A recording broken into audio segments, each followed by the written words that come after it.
के बारे में। आज हम बात करेंगे लाइंस एंड इसके टाइप्स के बारे में। तो सबसे पहले देखते हैं लाइंस किसे कहते हैं।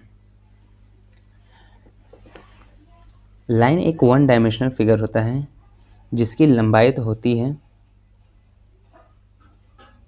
बट चौड़ाई नहीं होती है।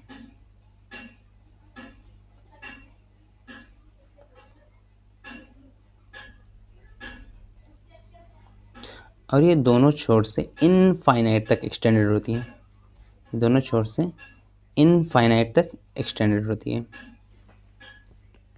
और ये बहुत सारे ये अनंत बिंदुओं से मिलकर बनी हुई होती है। ये ढेर सारी पॉइंट्स से मिलकर बनी हुई होती है। लाइन को मुख्यतः दो भागों में बांटा जा सकता है। पहला है straight line and second curve line. Straight line one direction में, स्ट्रेट लाइन की डायरेक्शन सिर्फ एक ही होती है, वो एक ही दिशा की हो, मतलब एक ही दिशा में अग्रसर होती है। जबकि कर्व लाइन ये डिफरेंट पॉइंट पे अपनी डायरेक्शन चेंज करती रहती है। ये डिफरेंट पॉइंट पे अपनी डायरेक्शन चेंज करती रहती है। अब जानते हैं अदर टाइप्स ऑफ लाइन के बारे में, जिसमें पहला है हॉरिजॉन्टल लाइन। हॉरिजॉन्टल लाइन वे लाइन होती है जो होराइजन के अर्थात क्षैतिज के पैरेलल होती हैं। जो होराइजन के पैरेलल होती हैं उसे हम हॉरिजॉन्टल लाइन कहते हैं। और जो होराइजन के 90 डिग्री एंगल पर हो, अर्थात वर्टिकली, जो होराइजन के 90 डिग्री पर रेखा हो उसे हम कहेंगे वर्टिकल लाइंस। अब बात है ओप्लीक लाइन पे। ओप्लीक लाइन वे लाइंस होती हैं जो होराइजन पे किसी न किसी एंगल पे होती हैं एक्सेप्ट कुछ एंगल्स को छोड़ के। इसमें आता है 0 degree angle, 90 degree angle, 180 degree angle, 270 degree angle and 360 angle. In angles को छोड़ के जितनी भी एंगल्स पे रहेंगे उसे हम ओप्लीक लाइंस कहेंगे। अब हम बात करते हैं पैरेलल लाइंस के बारे में। पैरेलल लाइंस वे लाइंस होते हैं जिनके बीच का गैप, जिनके बीच का ये जो गैप होता है वो इक्वल होता है हर एक पॉइंट पर। क्या होगा? इक्वल होगा। अगर यहाँ पर x है इसके बीच का गैप, तो यहाँ पर भी x ही होगा। ये हर एक पॉइंट पे इक्वल होगा इनके बीच का गैप। तो ऐसे लाइंस को हम क्या कहेंगे? पैरेलल लाइन कहेंगे। अब बात करते हैं कन्वर्जिंग लाइन। कन्वर्जिंग लाइन वे लाइंस होती हैं जो किसी पॉइंट पर केंद्रित होती हैं। इंटरसेक्टिंग लाइन वे लाइंस होती है जो किसी लाइन को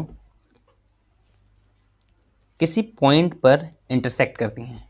तो जिस पॉइंट पर इंटरसेक्ट करती हैं उसे हम बोलते हैं इंटरसेक्टिंग पॉइंट।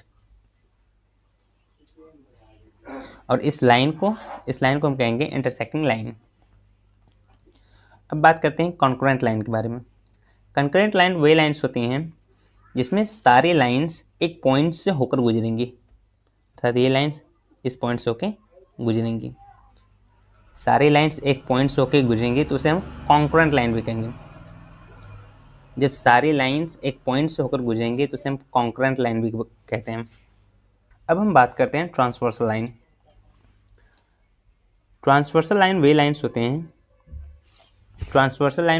होते हैं जो कम से कम दो या दो से अधिक रेखाओं को इंटरसेक्ट करती हैं। तो ऐसे रेखा को हम क्या कहेंगे? Transversal line. अर्थात इसमें ये वाली जो रेखा होगी वो क्या होगी? ट्रांसवर्सल लाइन होगी। ट्रांसवर्सल लाइन होगी।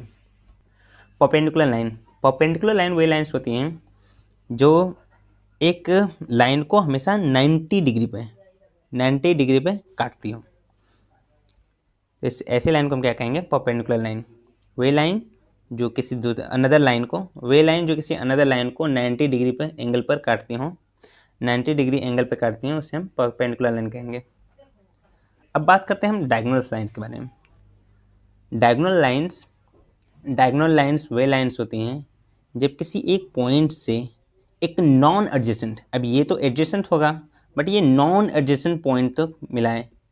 जब हम एक पॉइंट से अर्थात एक कॉर्नर से किसी नॉन एडजेसेंट लाइन को नॉन एडजेसेंट कॉर्नर को मैच कराते हैं तो इस लाइन को हम क्या कहेंगे, डायगोनल लाइन्स, डायगोनल। अब बात करते हैं line of symmetry. Line of symmetry way lines होती हैं जो किसी फिगर को दो भागों में इस तरह से काटती हो या इस तरह से विभाजित करती हो जो एक दूसरे को काफ़ी समान दिखते हो, अर्थात सिमेट्रिकल, एक दूसरे के बिल्कुल सिमेट्रिकल दिखते हैं।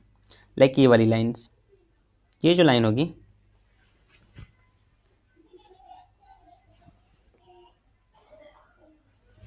लाइक ये वाली लाइन, ये लाइन जो होगी ये होगी line of symmetric, line of